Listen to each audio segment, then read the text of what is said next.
We need to get into what's going on with Scooter Braun, because people online are accusing him of completely gaslighting the public with his recent podcast appearance.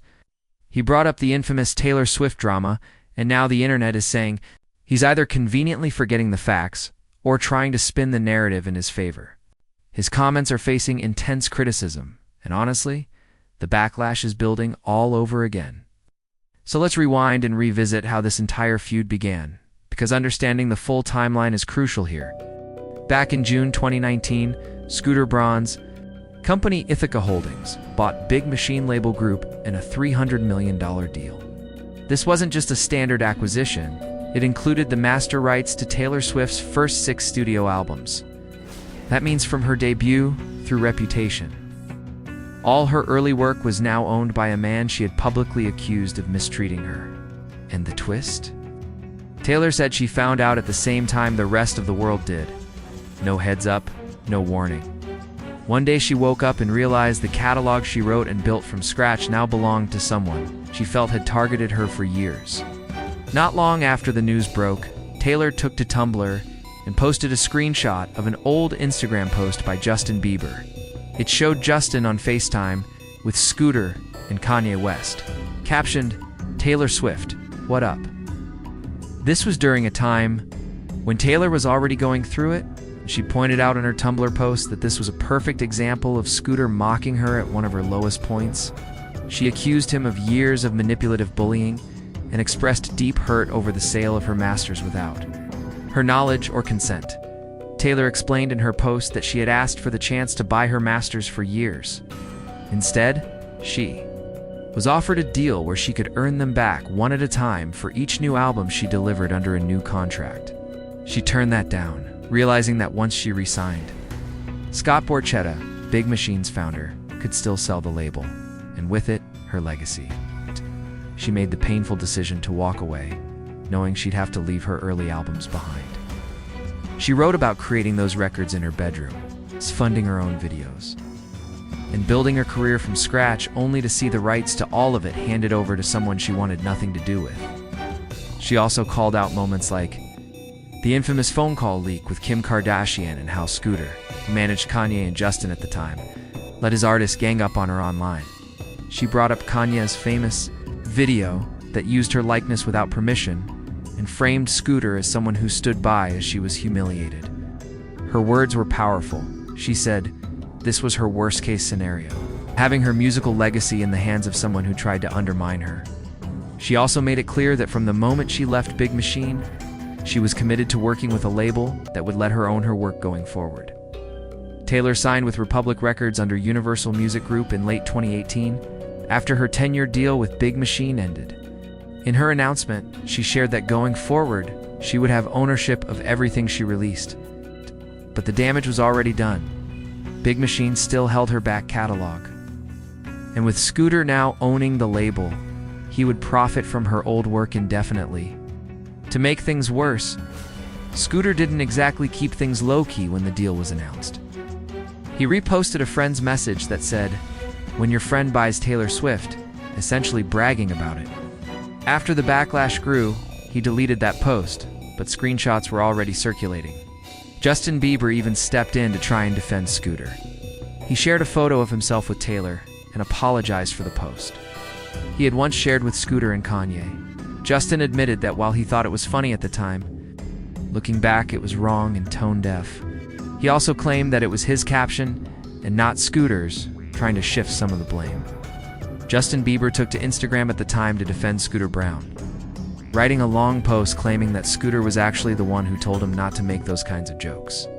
He pointed out that Scooter had always supported Taylor, even back when she kindly let Justin open for her. According to Justin, they hadn't had a chance to reconnect in years and work through their issues privately, which made it even more frustrating to see her airing everything online.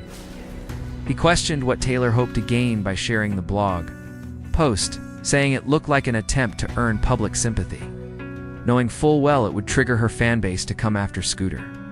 He insisted that both he and Scooter cared about Taylor and believed the only way to fix the situation was through open and honest communication, not trading jabs over the internet.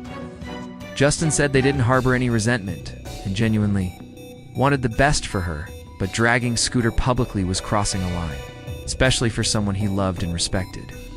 Soon after, Scooter's then-wife, Yael Cohen, also entered the conversation, calling Taylor's public statement nothing more than a dramatic outburst.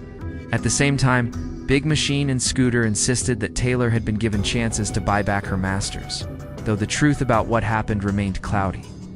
Taylor's spokesperson told people that her father, who was a shareholder in Big Machine, had decided not to be part of board meetings because doing so would have required him to sign an NDA, which would have blocked him from giving his daughter important information.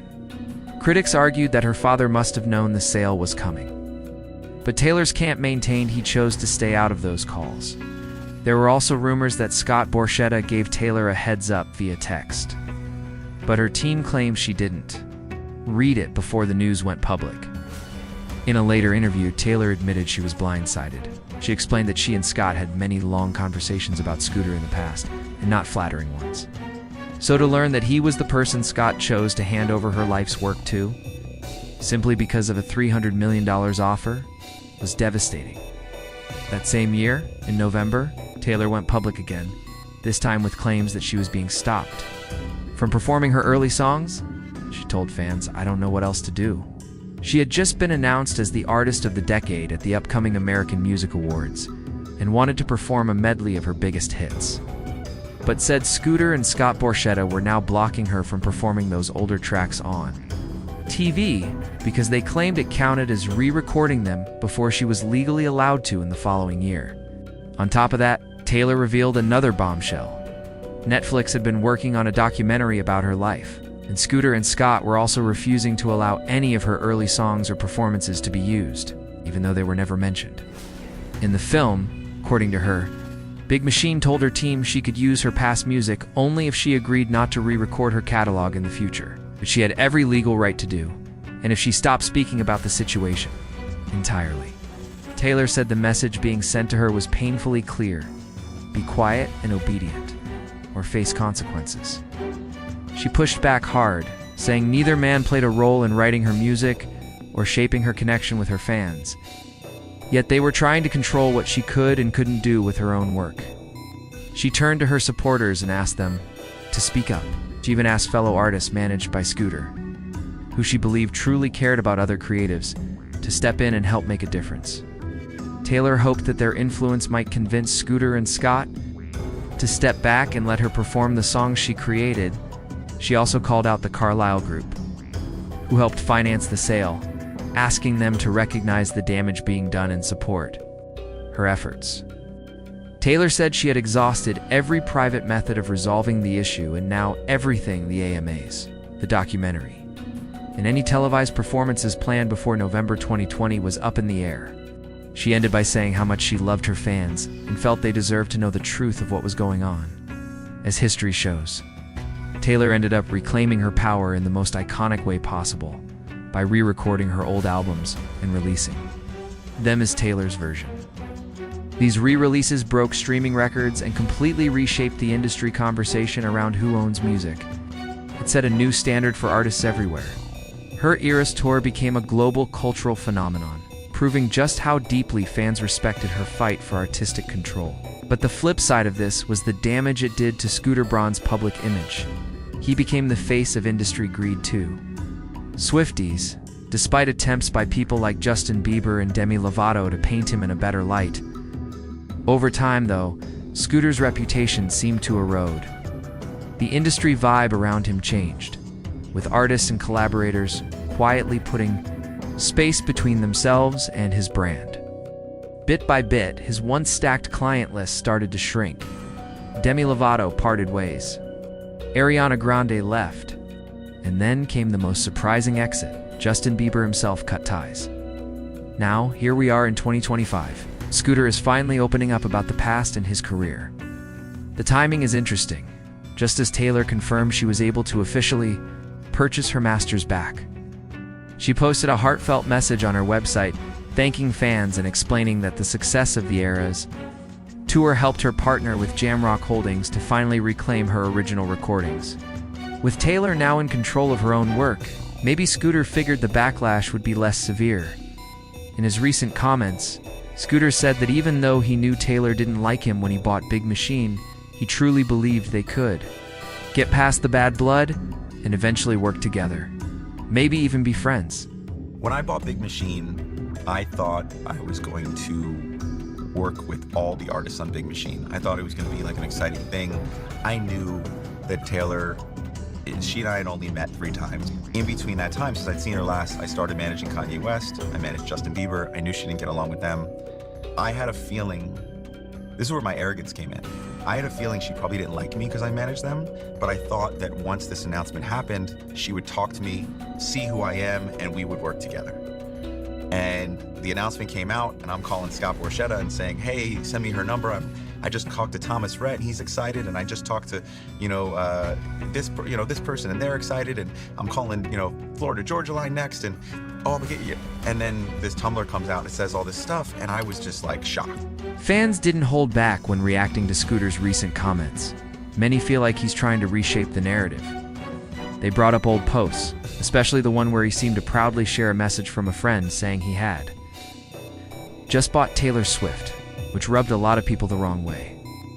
Now, hearing him speak about feeling hurt and misunderstood has only stirred the pot more. He shared, people always say stay in your lane, and I really try to. It helps me focus on my own life and happiness. But yes, I've felt betrayed more times than I can count. I felt deeply misunderstood. Still, I try to look at it with empathy.